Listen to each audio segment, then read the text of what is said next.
Та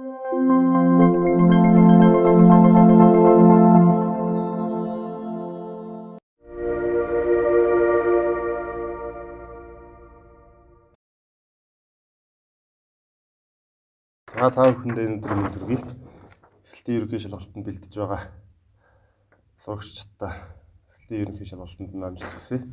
За ингээд өнгөрсөн эсэлтийн ерөнхий шалгалтаар гүйцэтгэл багтаа физикийн агуулгаас нэг 5 бодлогыг жишээ болгож тайлбарлаж өгье.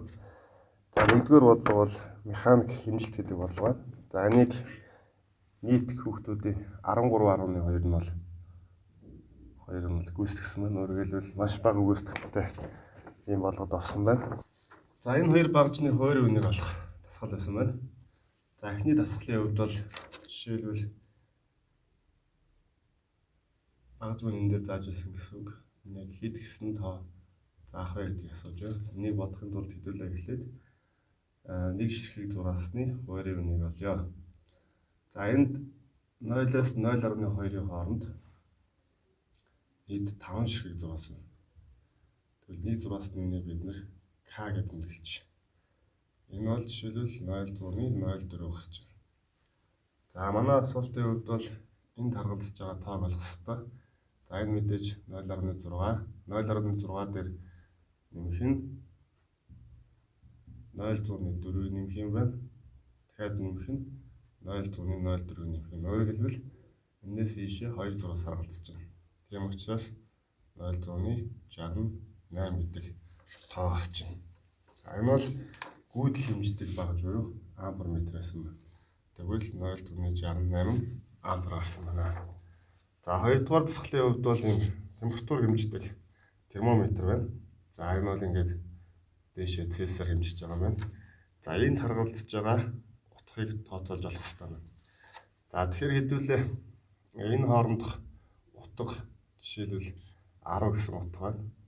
10 гэсэн утгыг нийт 5 зурааст нь харгалзуулчих юм бол энд бол 1 зураасын хойрын үн буюу 1 зураас нь 2 гэдэг тоонд харгалзаж байна. За тэгвэл өгөгдсөн ёсоор энд харгалзаж байгаа заалтыг олох учраас 10 дээр нэмэх нь 2, 4, 6, 8. За нийт утга бол температурын утга бол 18 градус Цельсис гэж зааж байгаа. За тэгэхээр бид нар бол энэ нэгдүгээр бодлогын хариултын хувьд бол C хариултыг дугуулах нэ. C хариулт бол 0.68 ампер 18 градус гэж ийм хариултыг дугуулах нэ. За энэ хойрын үнийг бодох дасгалууд дээр энэ эсэлтийн ерөнхий шалгалт гэлтгүү олимпиадад оролцож байгаа хүүхдүүд ч их алддаг. За ер нь хамгийн гол асуудал бол энэ нэг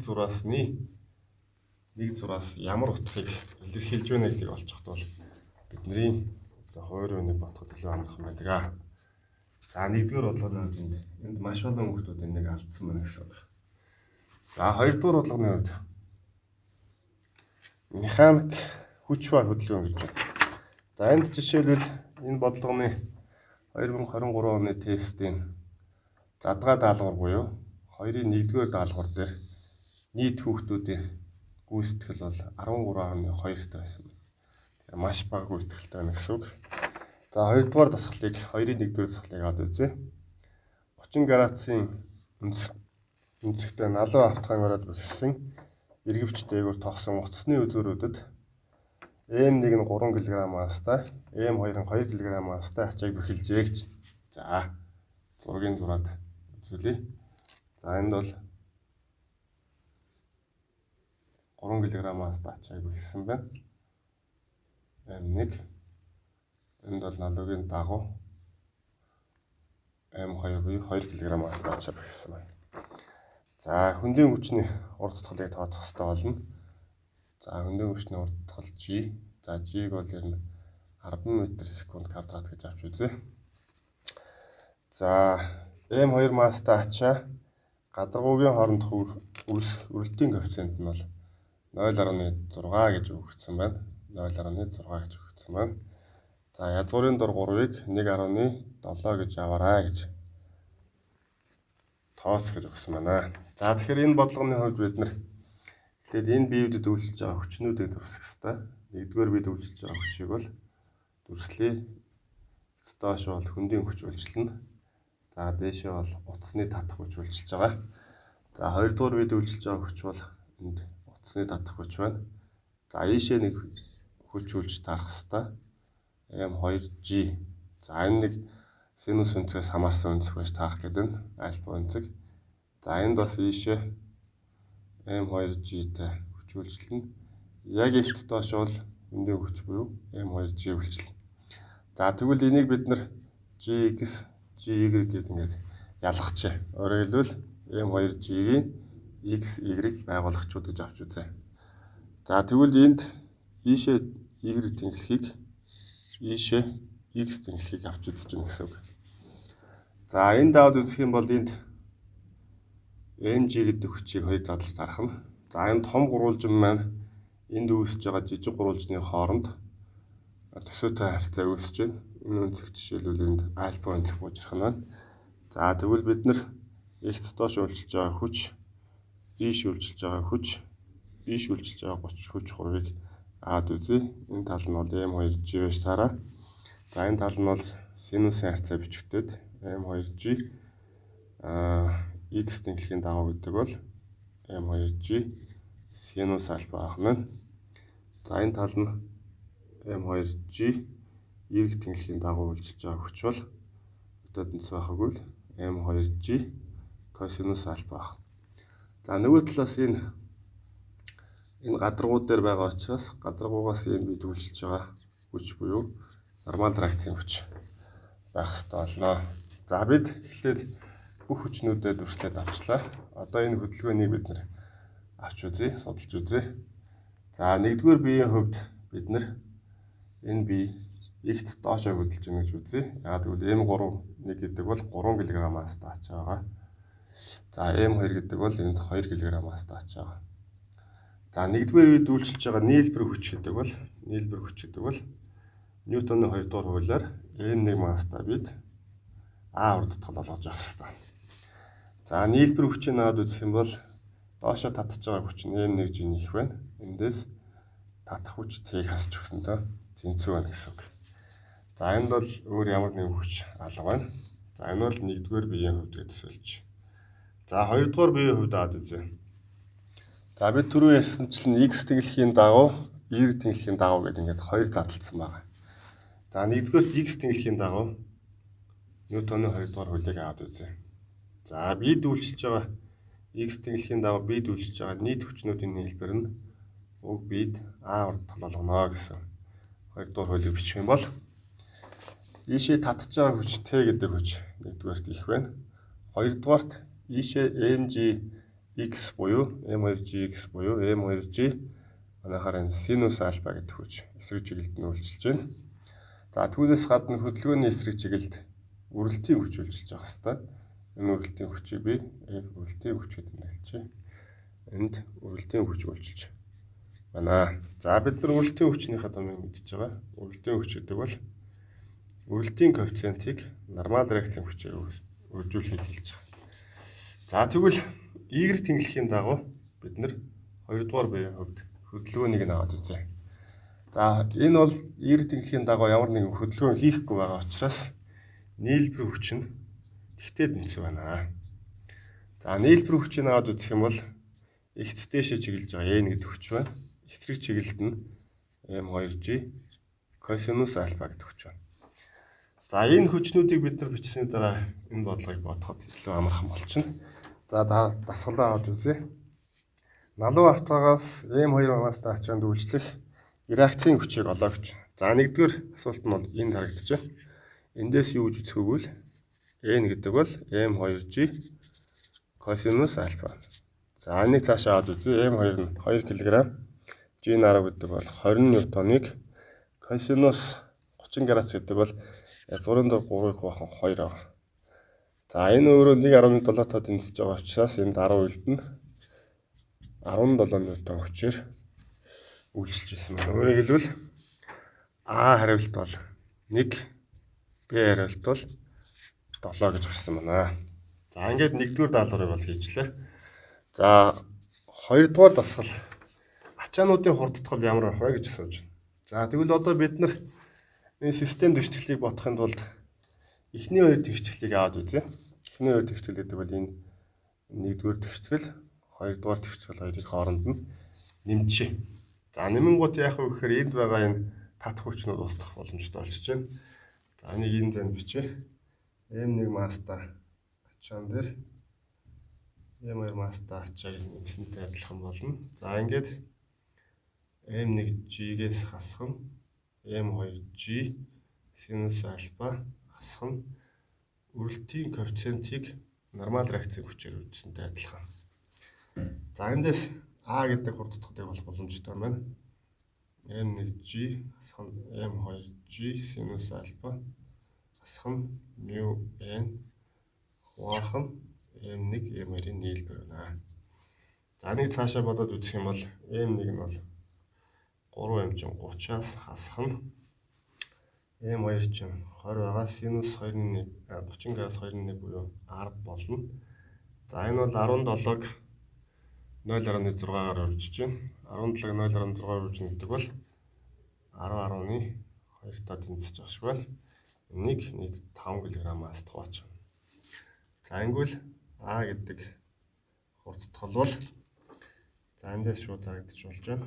А гэдэг хурдтгал 196 метр секунд квадрат гарсан байна. Эндээс хариултыг нь аваад үзэх юм бол Ц нэгтэй тэнцүү, Е нэгтэй тэнцүү, за Е биш D шүү. D нэгтэй тэнцүү, Е 6 та тэнцүү гэдэг ийм хариулт гарч иж байна. За ингээд энэ бол жишээлбэл 2 онооны дасгал байсан байна. За эхний даалгавар ч гэсэн бас 2 онооны дасгал байсан байна. За 3 дугаар даалгаврыг аваад үзье. Хөдөлгөөн хийснээс хойш 2 секундын хугацаанд ачаануудын хурд ямар байх вэ гэж. За энэ 3 дугаар даалгаврыг нь бодож. За эцсийн хурдыг олоо гэсэн бодлого байна. Анхны хурд дээр нэмэх нь АТ гэдэг энэ томьёог ашиглажээ. За энэ бий бол 50 байдлаас хөдөлж эхэлж байгаа учраас анхны хурд нь тэгтэй тэнцүү байж таараа. Эндээс хурд гэдэг бол хурдтгалыг хугацаагаар үзсэнтэй адилхан болно. Хурдтгал маань 1.96 гарсан метр секунд квадратыг хугацаа нь бол 2 секундын хугацаа гэж байна. Ингээ бодох юм бол 392 гэдэг 392 метр секунд хурдтайгаар хөдөлж ирсэн. За энэний хариултыг нь аваад үзэх юм бол F нь 3 таа тэнцэж байна. G нь 9 таа тэнцэж байна. H нь 2 таа тэнцэж байна. За энэ бас ингээд 2 онооны юм дасгал байсан байна. За тэгэхээр ийм механик хөдөлгөөний бодлогыг бодохдоо Ньютоны 2 дугаар хуулийг бид гол олгож авч үзлээ. За ингээд хөдөлгөөний тэгшгэлээ бичсэний дараа бол систем тэгшгэлийг бодох. За энд үүгдсэн байгаа тэгшгэлээсээ дараагийн тэгшгэлүүдийг гаргах.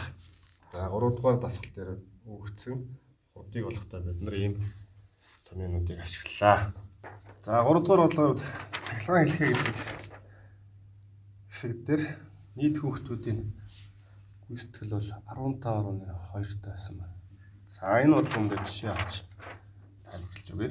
За бодлогонд өгөгдсөн ёсоор бол тогтмол гүйдлийн хэлхээнд C1, C2 конденсатортай багтаамжтай конденсатор R1, R2, R3 эсрэгүүцэлтэй экзисторуудыг зурагт үзүүлснээр дагуу холбожээ гэж.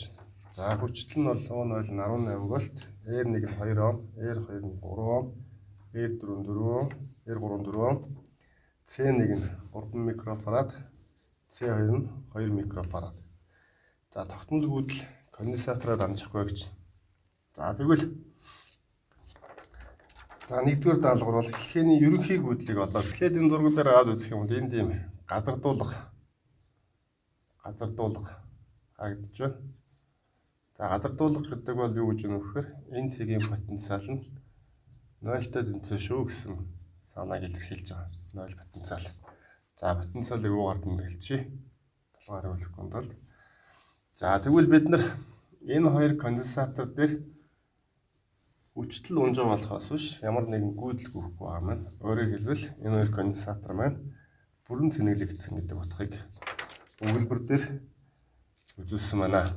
За тэгвэл энэ хэлхийг бид нэр гүйдэл гүйхтэй яаж гүйх вэ гэхээр энэгээр гүйж байгаа гүйдэл. За энэ резисторыг дамжиж ийшээ гүйх юм байна. Ингээд энэ резисторыг дамжаад буцаад ийшээ ингээд гүйгээд явах нэ. Өөрөөр хэлбэл энэ хоёр конденсаторыг гүйдэл гүйхгүй. Гүйдэл гүйхгүй. 0. За тэгвэл энэ хэлхийг бид нэр хэлбэрчлээд ийм хэлбэртэй болгоод зурчий. Өөрөөр хэлбэл цуваа холбогдсон 3 эсэргүүцэл хоёр талд нь ийм хоёр потенциал өгөгдсөн байна. Энэ R1, R2, R3. За цуваа холбогдсон 3 эсэргүүцлийг хооронд нь нэгтгэхэд бид нар ерөнхий эсэргүүцлийг бичих юм бол R1, R2, R3-ын нийлбэртэй тэнцвэр байдгийг та бүхэн мэдж байгаа. Өөрөөр хэлбэл ерөнхий эсэргүүцэл маань 9 Ом байна гэсэн үг. За тэгвэл энэгээр гүйж байгаа ерөнхий гүйдэл гэдэг бол I гэдэг тэмдэглэжээ. I гэдэг гүйдэл бол энэ эсэргүүцлүүд дээр унж байгаа хүчлийг уг эсэргүүцэлд нь хуваасантай адилхан. За эсэргүүцэлээр унж байгаа хүчил гэдэг бол энэ хоёр цэгийн хоорондох потенциалын ялгарыг илэрхийлж байна. За гүйдэл ийшээ гүйж байгаа учраас O0-аас хасах нь OD хуваах нь ерөнхий эсэргүүцэл. Гэх юм бол ерөнхий гүйдэл гарчна. За ингээд 18-аас 0 вольтыг хасаад 9 Ом хуваасантай тэнцвэр байна. Ингэх юм бол 2 ампер гүйдэл гүйж байна гэж гарчих нь. Өөрөөр хэлбэл A гэдэг хариулт нь 2 буюу энэ бол нийтдээ 1 Ом-ны тасгал байсан байна. За хоёрдугаар энэ бол нэгдүгээр даалгавар. Хоёрдугаар даалгаврыг аваад үзье.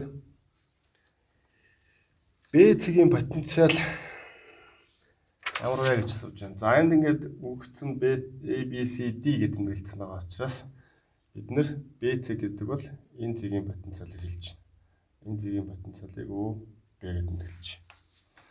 За тэгвэл хэлхийгээ дахиад аваад үзье. Зөвхөн хоёр эсэргүүцэлтэй хэлхээ болгоод энэ цэгийн потенциалыг O, B гэдэг тэмдэглэж байна. Энэ O 0 байна. За R1, R2 эсэргүүцэл үлдэнэ гэсэн үг. За тэгвэл энэ дээр унж байгаа хүчлүүдийг төлөө тооцоод олчих юм бол энэ хүчлийг би за ялангуяа энэ дээр O1 энэ дээр унж байгаа хүчлийг O2 гэчээ. O1, O2-ын нийлбэр ньютон тэнцвэр байна гэхээр O0-аас хасах нь OB-тэй тэнцвэр байна. Өөрөөр хэлбэл энэ дээр унж байгаа хүчлийг гэдэг бол энэ хоёр цэгийн хоорондох потенциалын ялгартай тэнцвэр байна. За O1-ийг аваад үзье. Энэ бол гүйдлийг үржих нь эсэргүүцэл байж таараа. R1 гүйдэл нь 2 ампер учраас R1 нь 2 Ом байгаа гэдэг чинь 4 вольтын хүчил унж байсан байна.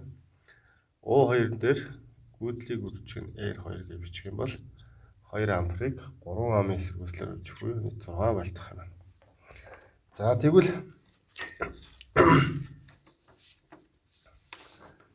За тэгвэл энэ хоёрын нийлбэрийг аваад үзье.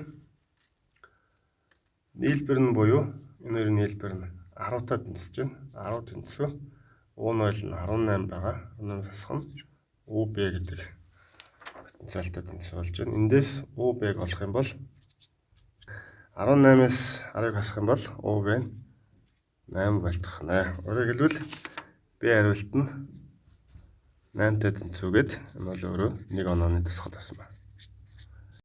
За 3-р тасгал. C цэгийн потенциалыг олоогч O C гэдвэ гэж асууж. За яг адилхан энэ хэлхийг дахиж аваад үзье. Ганцхан R1 гэдэг хүчлийг эсэргүүцлийг аваад үзье. За энэ дээр O C гэсэн потенциал байна. R1 гэсэн эсэргүүцэлтэр унж байгаа хүчлийг бид нар O1 гэдэг зэрэг олцсон байгаа. Энэ бол 4 вольт гарч ирсэн. Өөрөөр хэлбэл O1 гэдэг хүчтэл бол энэ хоёр цэгийн потенциалын ялгар буюу O0-аас OC хаснтай адилхан байна. За эндээс OC гэдэг бол O0-аас хасах O1 буюу OC нь 18-аас хасах 4 буюу 14 вольт гарч байна. Өөрөөр хэлбэл C хариулт нь 1-тэй тэнцүү, D хариулт нь 4-тэй тэнцүү гээд бид нэр энэ дээр 2 оноог авах боломжтой байсан байна. 2 оноо. За 4 5 дугаар даалгаврыг хаад үзье. 4 дугаар даалгавар дээр C1 багтаамжтай конденсаторын цэник ямар байсан бэ гэж асууж байна. За цэнигийг нь Q1 гэдэг нэлжээ. Цэник гэдэг бол багтаамжийг хүчлэлээр нь үржих ёстой. C1 багтаамжтай конденсатор дээр унжаа хүчлэл гэдэг бол за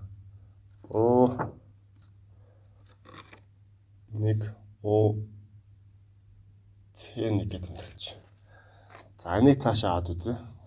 C1 гэдэг бол өөрөө нэгдүгээр конденсатор дээр хонжоо хүчлэл буюу энэ цэгийн хоорондох потенциалын ялгарыг хэлж байна. Өөрөөр хэлбэл O0-оос хасах нь OB гэдэг хоёр потенциалын ялгар нь нэгдүгээр конденсатор дээр хонжоо хүчлэл гарчиж байна. За O0 нь бол 18 вольт байгаа. OB нь бол түрүүн бодоход 8 вольт гарчсан.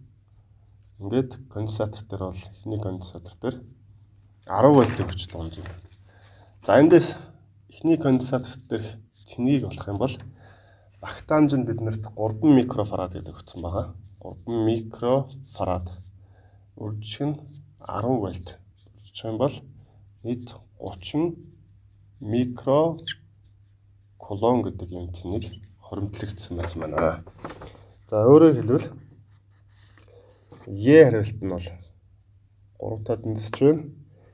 F хариулт нь бол 0-таа тэнцэж байна. За энэ бол өөрөө 1 онооны тасгал байсан байна.